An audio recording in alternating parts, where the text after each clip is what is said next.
நடிகர் தனுஷின் உடலில் அங்க அடையாளங்கள் லேசர் கருவி மூலமாக அழிக்கப்பட்டுள்ளதாக மருத்துவர்கள் தாக்கல் செய்துள்ள அறிக்கையில் தெரிவிக்கப்பட்டுள்ளது. சிவகங்கை மாவட்டம் திருப்புவனத்தை சேர்ந்த கதிரேசன் மீனாட்சி தம்பதி நடிகர் தனுஷ் தங்களின் மகன் என்று மேலூர் நீதிமன்றத்தில் வழக்கு தொடர்ந்தனர்.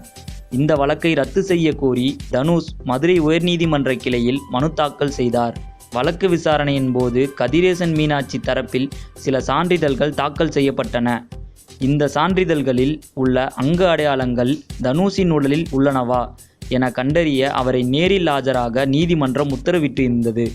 இதையடுத்து தனுஷின் அங்க அடையாளங்களை ஆராய்ந்த மருத்துவரின் அறிக்கை நீதிமன்றத்தில் தாக்கல் செய்யப்பட்டது. இந்த நிலையில் தனுஷ் வழக்கு இன்று மீண்டும் விசாரணைக்கு வந்தது. அப்போது நடிகர் தனுஷ் உடலில் அங்க அடையாளங்கள் அழிக்கப்பட்டு உள்ளதாக மருத்துவர்கள் நீதிமன்றத்தில் அறிக்கையில் தெரிய வந்தது. அங்க அடையாளங்கள் லேசர் சிகிச்சை மூலம் அழிக்கப்பட்டுள்ளன என்று மருத்துவர்கள் தெரிவித்துள்ளனர். இதையடுத்து இந்த வழக்கை வரும் 27ஆம் தேதிக்கு ஒத்திவைத்தது உயர்நீதிமன்ற கிளை மதுரை. சினிமா மற்றும் அரசியல் செய்திகளை உடனுக்குடன் தெரிந்து கொள்ள subscribe to today cinema. Today cinema நேயர்களுக்கு நன்றி, வணக்கம். Please subscribe to today cinema.